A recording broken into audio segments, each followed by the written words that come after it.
बिस्मिल्लाहिर्रहमानिर्रहीम अस्सलाम वालेकुम नाज़रीन, मैं जी साकियो। आज 23 सितंबर 2022 के दिन है और दोपहर के 3 बजे हैं। नाज़रीन, पीडीएम में पंजाब की तरफ से एक बार फिर अलर्ट जारी हुआ है, जिसका मरासला नंबर CR 348/2022 है। जैसा कि आप देख सकते हैं, तो उसमें उन्होंने कहा कि अगले 72 घंटों में शदीद किस्म की बारिश हैं दरियाओं के बलाई कैचमेंट एरियाज़ में।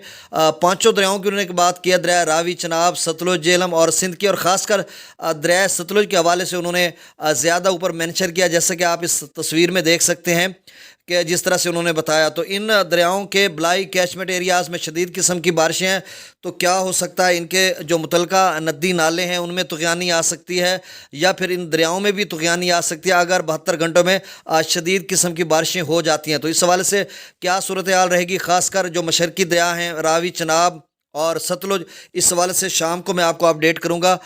भाखड़ा नंगल डैम या पौंग डैम या फिर रावी या चनाब के मुख्तलिफ जो डैम्स हैं वहाँ पे भी कोई सूरत हाल लूँगा। वहाँ पर मौसम के हवाले से और बारिशों की जो ताज़ा तरीन सूरत हाल है, इस हवाले से भी मैं आपको शाम की 7 बजे की रिपोर्ट में मुकम्मल तौर पर अपडेट करूँगा कि क्या सूरत हाल रहेगी। और ये जो पीडीएम में पंजाब की तरफ से जो अलर्ट जारी हुआ है, तो इस के हिसाब से कितना मज़ीद सैलाब आ सकता है, नहीं आ सकता, या महज नदी नालों में तुग़यानी आ सकती है, तो क्या सूरत हाल रहेगी, ये सारी डिटेल इंशाल्लाह मैं आपको 7 बजे इससे अपडेट करूँगा। बहुत शुक्रिया, अल्लाह हाफ़िज़।